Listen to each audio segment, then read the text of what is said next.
प्रिय विद्यार्थियों, ये जो पद है, पद क्या दोहे हैं, ढोला मार रहा दुआ से लिए गए हैं। ये मारवाड़ी का संदेश है। मारवाड़ी ढोला के लिए संदेश भेज रही है।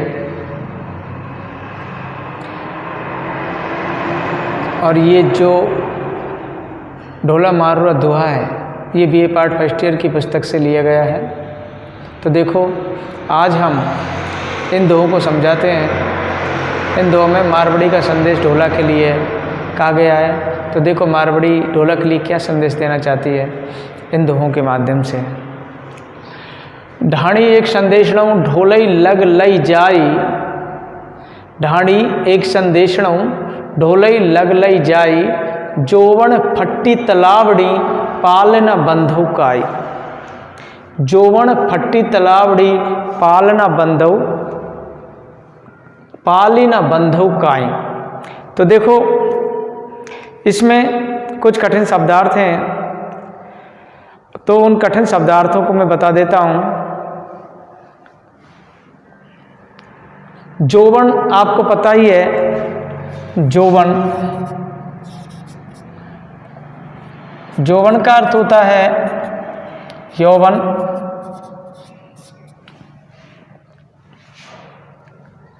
तलावड़ी, तलावड़ी कहते हैं तालाब को। तालावड़ी किसे कहते हैं? तालाब को। जोवन यौवन होता है, और तालावड़ी किसे कहते हैं? तालाब को कहते हैं।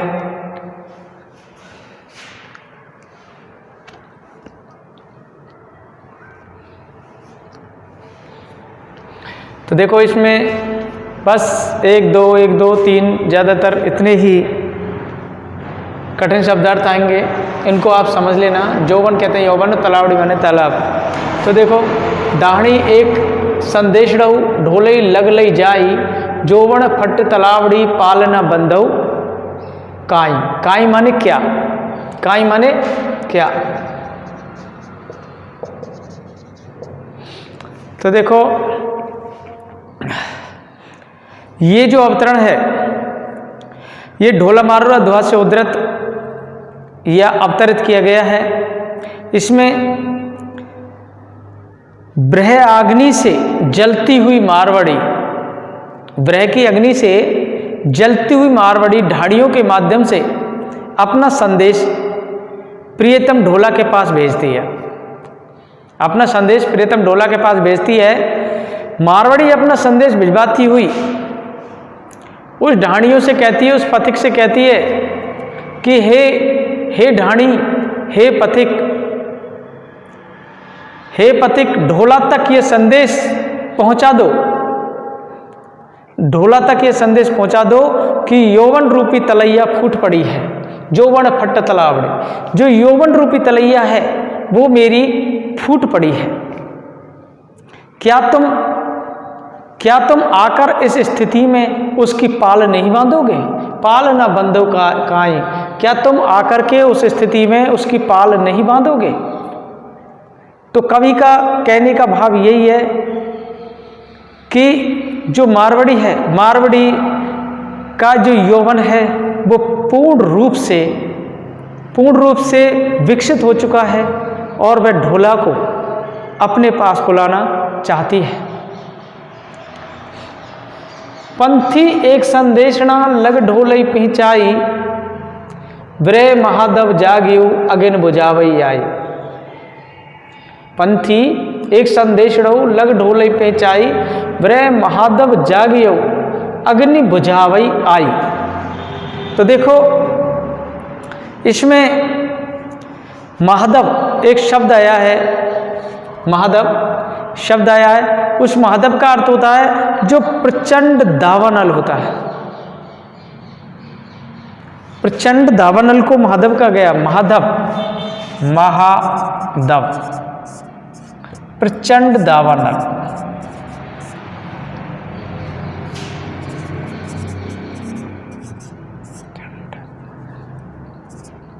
प्रचंड दावानल माधव कहलाता है।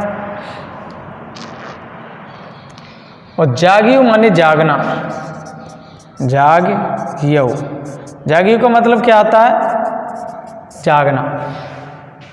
महादव, महादव जो शब्द आया है, महादव का था प्रचंड दावानल, और जागियो माने जाग गया या जागना, ये कहलाता है।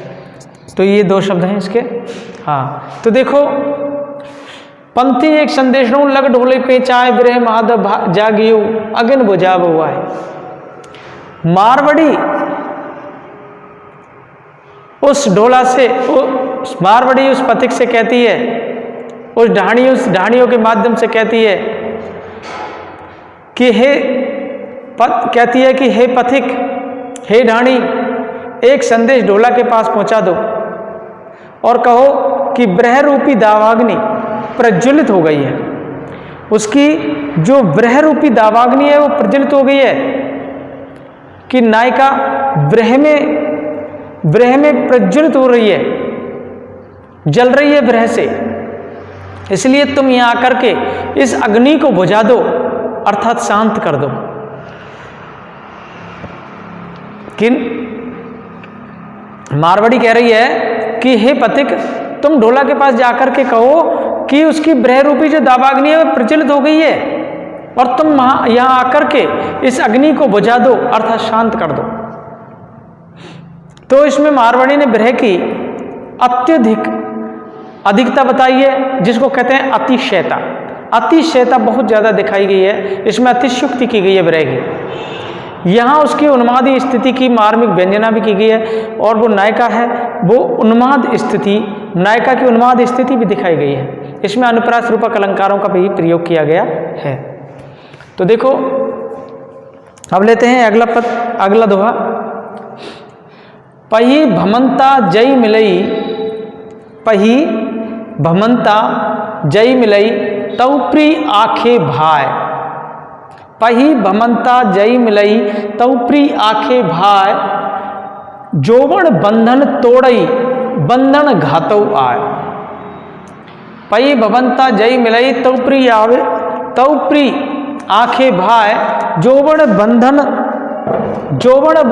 तोड़ई बंधन घातक, जोबन बंधन तोड़ई बंधन घातक आय। तो देखो इसमें भमंता कहते हैं, भ्रमण करने वाला जो व्यक्ति होता है ना, उसको भमंता कहा गया है। और भाई जो शब्द आया है, भाई का अर्थ होता है जो भैया होता है, भाई होता है, उसको भाई बोलता है। और प्री का अर्थ यहाँ प्रीतम से लिया गया है। प्री का अर्थ कैसे लिया गया? प्रीतम से लिया गया है। तो देखो पई भमंता जय मिलई तब प्रिया के भाई, जो बड़ा बंधन तोड़ई बंधन घाता हुआ है।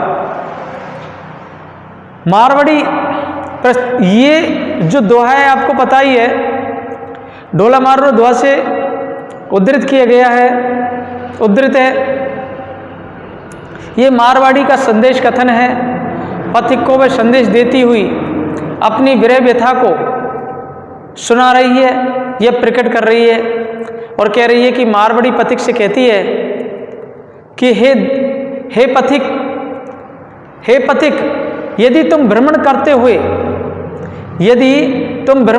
हुए मेरे प्रियतम से मिले, यदि तुम भ्रमण करते हुए मेरे प्रियतम से मिलो, पई भवंता तई मिलई जय मिलई तौ प्रिया के भाई, यदि तुम भ्रमण करते हुए मेरे प्रियतम से मिलो, भ्रमण पर हो या भ्रमण कर रहे हो, और तुम जब मेरे प्रियतम से मिलो तो हे भाई पथिक, उन्हें ये कहना कि मेरा यौवन बंधन तोड़ने वाला है। उनसे कहना कि मेरा यौवन बंधन तोड़ने वाला है, तुम आकर के उसे बांध डालो। अर्थात उसका जो यौवन है वो चरम सीमा पर पहुंच चुका है। अब उसमें उस यौवन को सहन करने की शक्ति नहीं रही है, इसलिए उसका जो यौवन है वो बंधन को तोड़ने वाला है, और प्रियतम आकर के उस जो बंधन है, उस यौवन का जो बंधन है, उस वहां आकर के उसे बांध डालो। इसमें यौवन की उद्दाम दशा पर प्रियतम ही नियंत्रण रख पाता है और विरह व्यथा उसकी बढ़ती जा रही है। उसके यौवन की जो दशा है, उस बढ़ते हुए यौवन की दशा को केवल प्रियतम के सिवाय और कोई उसको शांत नहीं कर सकता, नियंत्रण में नहीं ला सकता है। इसलिए उसकी विरह व्यथा तभी शांत हो सकती है जब ढोला उसके पास पहुंच जाएंगे। इसमें अनुप्रास रूपक अलंकार का भी प्रयोग किया गया है। पंथी एक संदेश नौ लग ढोलई पेंचाई, निक्सी बेणी सापणी स्वात न बरसई आई। पंथी एक संदेश नौ लग ढोलई पेंचाई, निक्सी बेणी सापणी स्वात न बरसई आई। देखो सापणी इसमें एक सर्पणी के लिए कहा गया है और स्वात आप जानते हैं स्वाति नक्षत्र को कहा गया है। तो देखो प्रस्तुत दोहा ढोला मारूरा दोहा से अवतरित है और ये मारवाड़ी का संदेश शीर्षक से लिया गया है।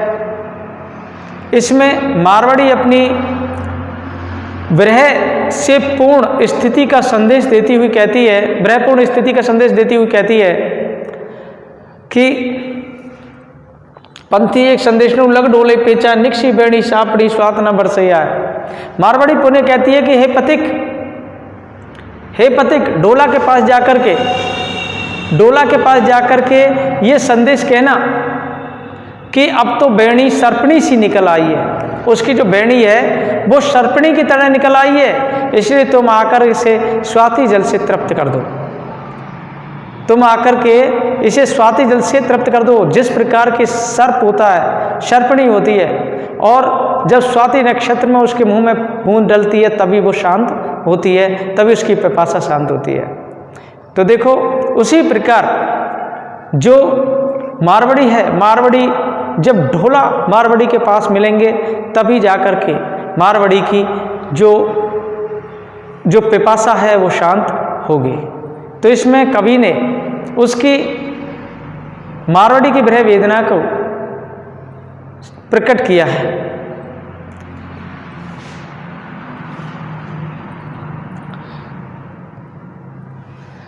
तो देखो बच्चों, ये 4 दोहे थे मारवाड़ी के, मैंने इनको समझाया है और आपकी समझ में आ गया होगा। धन्यवाद।